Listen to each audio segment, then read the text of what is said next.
All right. Hi.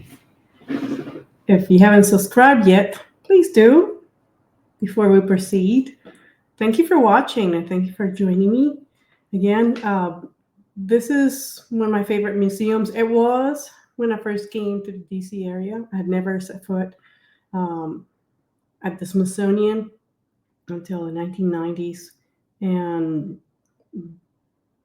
I was just amazed that one of the first things that I saw when I walked in was uh, the battle flag you see on display.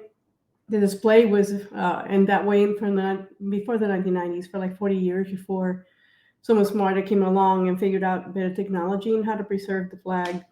And this display is I think it's more efficient. It's very elegant, but also very eerie because it's almost seems like it seems a bit unreal, like a fantasy. You're looking at something that's just, am I sure that this actually happened? And here I am in the year 2025, and I'm looking at something that's so important to our history.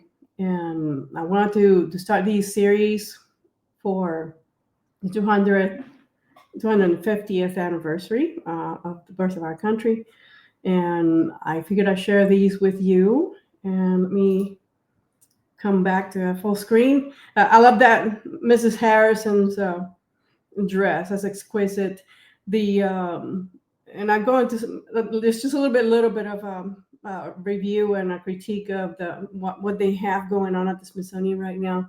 Some exhibits seem to be amazing, and some are just flat out a bit disappointing to me. What was I expecting? It's been a while since I've been to this museum, and well, I've already seen the pavilion with all the first ladies, the dresses and all that. I've seen them before, like Nancy Reagan's. You can see it right next to her box suit. It was exciting when I first saw it, but then now I'm like, I have a box suit. I like the evening gowns personally, so I always go for the bling, and these never disappoint. But that gown in particular is amazing. They're the ones Mary taught Lincoln's velvet, purple velvet gown, and I couldn't get enough of it. But it's really hard to do any photography here unless you have the right equipment. But you get the general idea. There is one spot right smack in the center. I didn't take a picture of it because there's no point. There's one case, a single case that is in the center of the pavilion, the First Lady's Pavilion. It is basically has a sign on an easel that states that the current administration's inaugural gown for Melania Trump's. It's I guess that I forget what it said, but I know that it's not ready. So that will be its spot for when it's going to be displayed. It's going to be centerpiece. So that should be interesting. I'll make sure to come back and I'll do a review later on of all the first ladies, and I'll just do the whole pavilion in case some of you have never been to this museum. And yeah, the outfits are interesting in their construction and how they were selected. So I mean, if I get a request, I'll go more detail, and I'll go back and revisit um, that part of the museum and take more pictures and video. I was very disappointed though.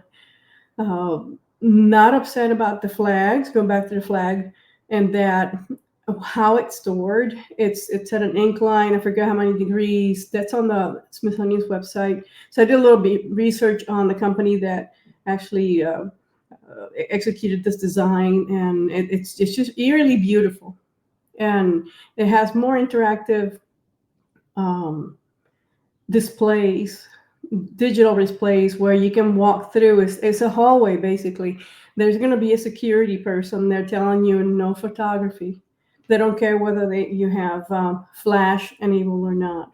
So as soon as they see you whipping out a cell phone, they're going to tell you. They're going to be very pointed and telling you do not take photography. So that's why you only see the entryway. And then I realized, you know what, I'm not going to be a jerk and just not following instructions. I had an opportunity to film it because they had just stepped out, but that's not right. But we have a right to view this magnificent flag, and they're still with us. It's an amazing thing, and I want to be able to preserved for as long as it can be preserved for to future generations. And it does not disappoint, really. You can stand there for as long as you want, and people come in and they just go in one way in, one way out. So it keeps people flowing. I think originally the design was set up, and the other picture that you see in the video as a seated area where you can contemplate and all that. That's all gone, and they don't. Honestly, people don't really linger that much, but they do long enough to read some of the signage that's at the display. And then when you exit, there's a small pavilion where you actually enclosure when you actually go and you do a touch screen, a large touch screen where you can see the flag, and you have certain points, and you can do it online. Actually, it's the same design, and you can touch the screen and it will take you to the star that's still missing. Whoever out there and their family still have the stars, probably scrapped or maybe added to someone's family quilt. They don't even know its provenance, but it will tell the whole story. So you can click on, you just touch on each one of those circles where there are points of interest for parts of the flag. And that's how you learn about how some parts are missing. They're carved out of souvenirs, etc. Because when you're living in an historical event, you're not thinking it's historical.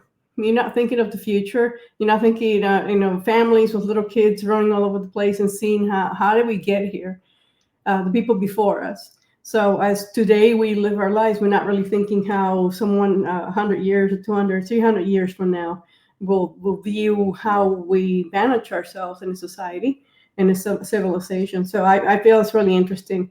So someone out there has that star, but some of the people who had been recipients of snippets of fabric, those are displayed separately in a case, and you can see them on the way out. So it's a really nice display setup. It's a nice design. I think it's very, very elegant. It's not as impressive as seeing the flag hanging so far above, and my jaw just dropped when I saw it in the 90s, and I just said, I thought it was just as unreal as I thought it was unreal today when I saw it. And it was a great time to go in and get out of the rain. It's springtime in DC, of course. First, the change of weather and the allergens are trying to kill you, and the next thing is going to be nothing but rain. And the museums are great on rainy days, but not in the high season because everybody's going to be inside. So there's going to be full capacity. Entering this museum, it was bad weather, so everybody's coming in with a lot of stuff like backpacks and things like that. Umbrellas are not a big deal. Most people wearing coats, raincoats, and such. Just refrain from, when you go to any of these museums, some of them, they don't have the same security. Obviously, each museum has an idea how they want to protect that environment, the facility, and its people, and in what they have to protect. The assets they have to protect. They have a different philosophy. So some may be easier to just walk through the lobby and just go through a really quick scan.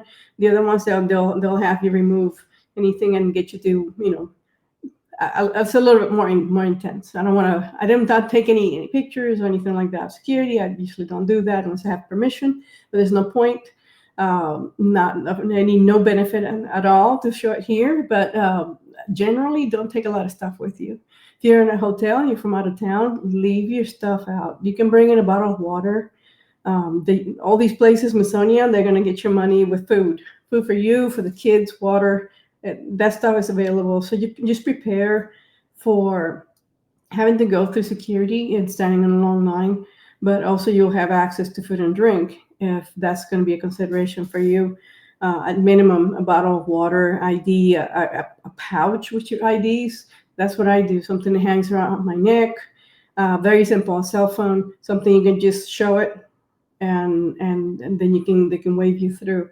So make it as simple as possible. It's not quite as terrible as the airport, but they're getting intense because it's a high capacity situation. So they want to make sure to get through people, not to get stuck. You do not want to get stuck in any kind of a checkpoint. It's a funnel. You don't want to be hanging around. So you can make it very quickly and very enjoyable for your visit if you just plan ahead the things that you really need, and then just just adapt to the situation. But it's gonna happen. Don't bring a bunch of backpacks and stuff like that, because they're gonna if you, especially if you're on a time crunch, that time is gonna be spent going through a security checkpoint when you go into the building. So otherwise, once you get in, if you're no frills like me, you get right in. You just have to you're still going to be stuck in the same line as everyone else, sadly.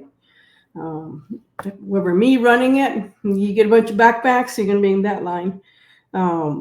So it's very enjoyable. I'm disappointed with some of the offerings they have at this particular museum. Has changed a lot, and I'm really hoping they improve them, because we have a big birthday coming up next year.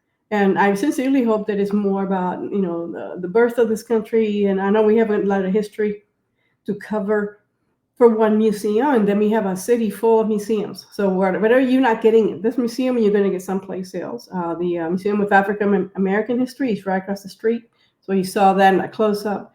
So in a good weather, you can see it's just beautiful. The National Mall is at the other end. People fly kites and all that stuff. You'll see the Washington Memorial more clearly. So even when you get into the museums, you get really good opportunity for wide scope viewing and photography. If that's what you want to do, I do. I definitely want to see more of the city from one spot rather than going all over the place. So that was a good day. That's one of those good activities for rainy days, even snowy days. I'm a cold weather traveler, preferably, and you're not going to get as many tourists traveling off season in the U.S. And as long as that the Smithsonian is open, you're gonna have good places to go, get out the cold. So there's gonna be competition in the warm weather. So I go first thing in the morning when they open. You're still gonna have to fight to get in and out of places, because you're gonna have tour buses. The spring break is over. Kids go back to school, so you're gonna get that little lapse until summer break. So this is probably a good time right now to start planning for a visit here. The museum had a lot of stuff on Gershwin. They're going to have a Bob Hope Pavilion opening up probably next year. I'm excited for that. The sections where they have the music through an entertainment through the decades it's actually really well done, but it's very busy. It's got that arcade vibe to it that I thought was kind of overwhelming, versus before and other times, and you can see everything and not feel that you're missing out on a bunch of stuff.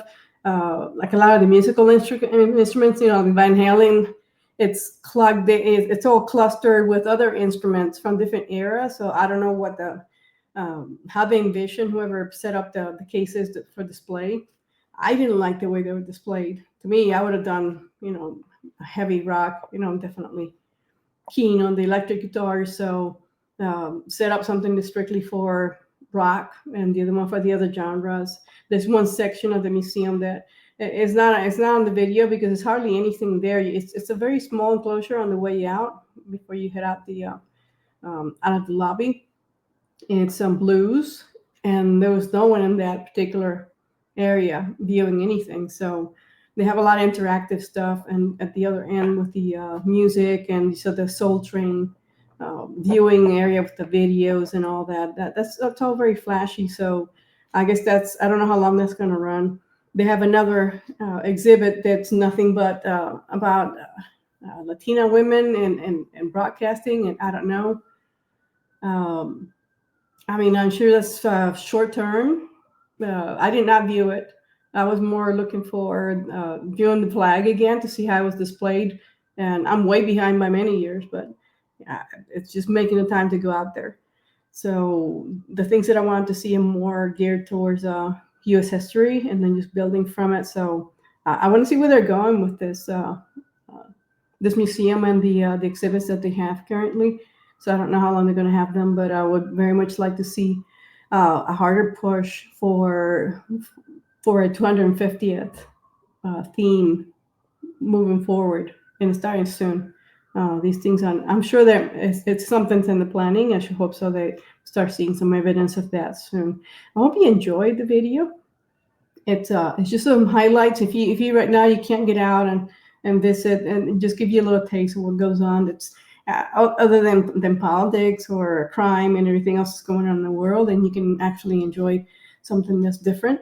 And I hope that's bringing you some form of mild entertainment and give you maybe an enthusiasm about planning your trip to DC. I'm going to be covering United States, mostly travel for my business. So I want to specialize in that for the next year.